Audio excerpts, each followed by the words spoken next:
जय सिया राम भाइयों और बहनों, कैसे हो आप सब? ठीक ठाक हो? श्री हनुमान जी आप सब पर कृपा बनाई रखें। श्री हनुमंतेश्वर मंदिर में आप सभी का स्वागत है। सबसे पहले तो सुबह की आप सभी को जय सिया राम।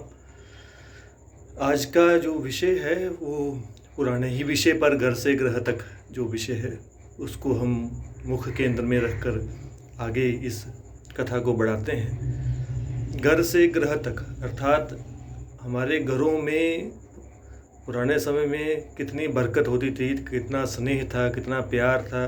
कम साधनों में भी लोग कितने खुश रहते थे, संतुष्ट रहते थे। उसकी हमने चर्चा की कि कौन सी ऐसी चीज़ें जो कम होने लगी जिसके कारण ये सारी अब जो परेशानी में हर छोटे से छोटे बच्चे से लेकर बड़े से बड़े बुजुर्ग तक हर कोई परेशान रह रहा है। तो पहले भाग में चर्चा की गई पात्रता के बारे में, जो बर्तन घर में हम रखते थे। दूसरे भाग में हमने चर्चा की प्रकाश के बारे में, कुदरती जो प्रकाश है, नेचुरल लाइट है, उसके बारे में, सूर्य और चंद्रमा की रोशनियों के बारे में। तीसरा, अब ऐसा कौन सा कारण है जो धीरे धीरे समाप्त हो रहा है? वो तीसरा कारण मित्रों, तीसरा जो कारण है वो है पड़ोसी धर्म। पड़ोसी धर्म, अपने अपने धर्म का हमें भव्य सनातन धर्म का बहुत मान है। हम इसी में जिएंगे, इसी में मरेंगे। बहुत हमें अपने अपने धर्म का हर व्यक्ति को मान होता है, सत्कार आदर होता है। पर उस धर्म के साथ साथ एक पड़ोसी धर्म जुड़ा होता है जो सब धर्मों से परे है, एक अलग विषय है। ठीक है,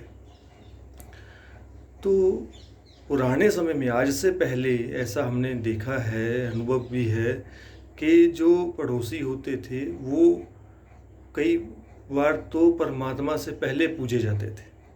परमात्मा, कई बार जब भगवान ना करे किसी पर मुसीबत आए तो परमात्मा बाद में अभी आता होगा, पड़ोसी पहले आते थे।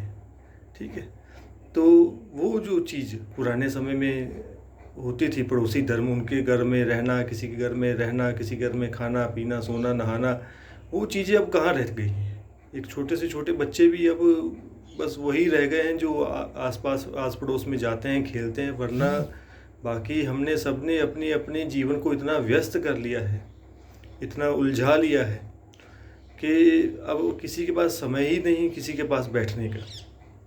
देखिए, जिस प्रकार धर्म अर्थ काम और मोक्ष की 4 विधियां हैं, इसी प्रकार धर्म को बचाने के लिए जो मूल है, जो इस पृथ्वी का मूल है, जो किसी भी चीज़ का मूल है, धर्म का ही एक अंग है हमारे पड़ोसी होना और पड़ोसियों के साथ सद्व्यवहार से रहना, उनको अपना अनुज समझकर, अपना परिवार का सदस्य समझकर रहना। ये पुराने समय में बहुत होता था। मतलब कोई अगर ऐसा भी हमने देखा है कि कोई अगर शादी होनी, अगर हमारे घर में शादी है तो उनके घर में सारे रहते थे, और अगर उनके घर में कोई शादी है तो अपने घर में सब हर व्यक्ति उनके आकर रहते थे। तो एक परिवार की तरह ही एक मोहल्ला होता था। अब तो कलयुग ने, लोगों की मंद बुद्धि ने, या आधुनिक बुद्धि जिसको हमने नाम दे दिया, ये आधुनिक बुद्धि नहीं है, ये मंद बुद्धि है। आधुनिकता हमेशा विकास करवाती है, ठीक है, जो पतन कराए वो मंद बुद्धि होती है। तो ये जो पतन हो रहा है, अब तो घर घर में, एक घर में अगर 4 कमरे हैं तो चारों पड़ोसियों की तरह रहते हैं। किसी के सुख दुख से, किसी बच्चे के सुख दुख से, किसी बुजुर्ग के सुख दुख से किसी को कोई लेना देना नहीं। अगर 4 भाई एक घर में हैं तो चारों पड़ोसियों की तरह रहने लगे। पहले पड़ोसी भाइयों की तरह रहते थे। ये है मूल अंतर जो अब आ गया है। तो इसको हमें थोड़ा सा विचार में लाने की ज़रूरत है कि ये क्यों हो गया और कैसे हो गया और इसको कैसे सही किया जाए। सही करने का एक बहुत आसान सा ढंग है कि हम अपने पवित्र ग्रंथों का रोज़ दर्शन करें, अवलोकन करें, चिंतन करें, और पुराना जो समय है उसको भूलें ना।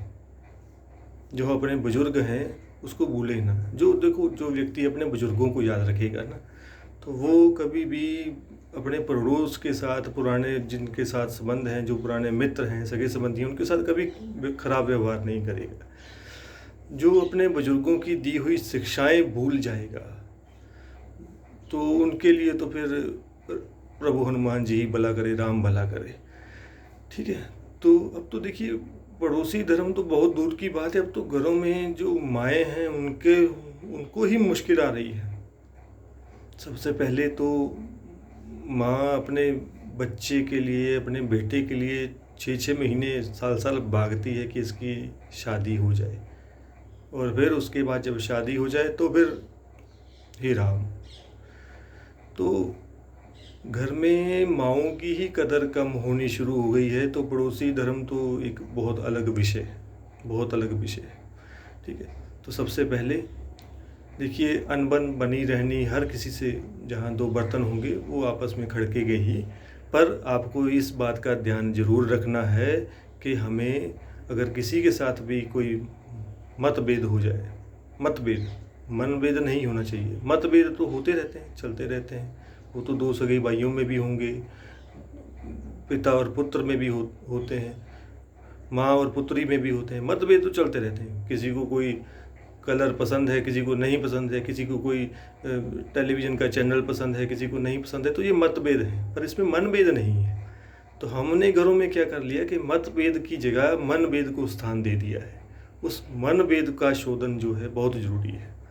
मन का जो भेद है उसको हटाने का यही अर्थ है कि अपने गुरु की शरण में जाना, और सबसे बड़े गुरु जो घर में सबसे ज़्यादा बुजुर्ग हैं वो हमारे लिए सूक्ष्म और स्थूल रूप में वो गुरु है। घर में जब तक माँ है तो उसकी आज्ञा अनुसार कार्य करना हमेशा आपको फलित होगा, याद रखिएगा ये बात। क्योंकि जिस व्यक्ति को जितना अनुभव होता है वो उतना ही देता है। एक जो नवजात बच्चा है उसको चाहे आप ठंड में रख दो, गर्मी में रख दो, तो उसको पीड़ा होगी, पर वो बोल नहीं पाएगा, अपना अनुभव नहीं बता पाएगा।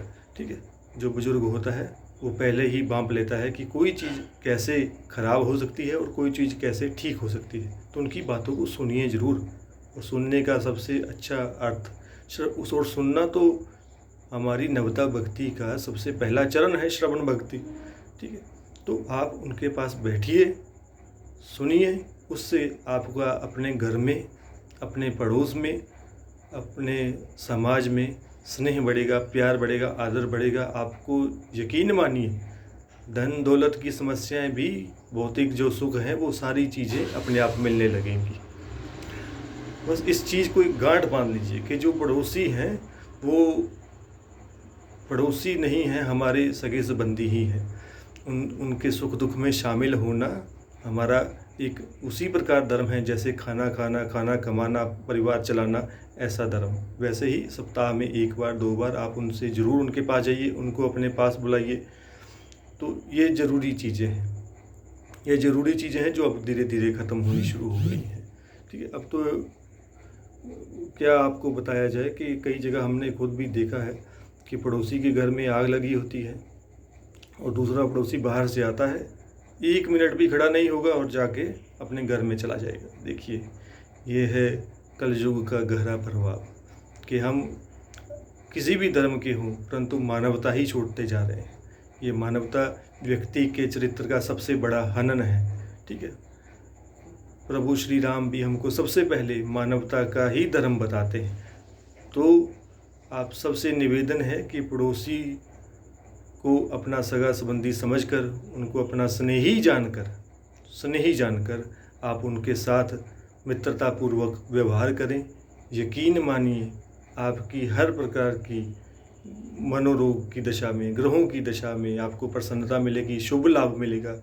इसी निवेदन के साथ हम अब इस वीडियो को समाप्त करते हैं। इसके बाद एक और चौथा पाठ, फिर 5वां 6वां, जितने हनुमान जी ये जो जितने बुलाते रहें सब इनकी कृपा है। जितना वो हमको याद कराते रहेंगे हम आपके साथ और विचार बांटते रहेंगे। ठीक है, तो सबसे पहले भाग में पात्रता, पात्र अपने घर में शुभ जरूर रखिए, तांबे के, पीतल के, मिट्टी के। उसके बाद प्रकाश में थोड़ा देर रहिए, भगवान सूर्य की रश्मि हर प्रकार की जो दुख हैं उनको दूर कर सकती हैं, ऐसा पूर्ण विश्वास है। और तीसरा पड़ोसी जो परमात्मा के समान होते हैं, और कई बार जब परमात्मा लेट पहुँचे तो पड़ोसी पहले पहुँचते हैं। तो तो उनके साथ व्यवहार करिए। इन 3 प को आप अपने जीवन में शामिल करिए, आपको ज़रूर पुण्य मिलेगा।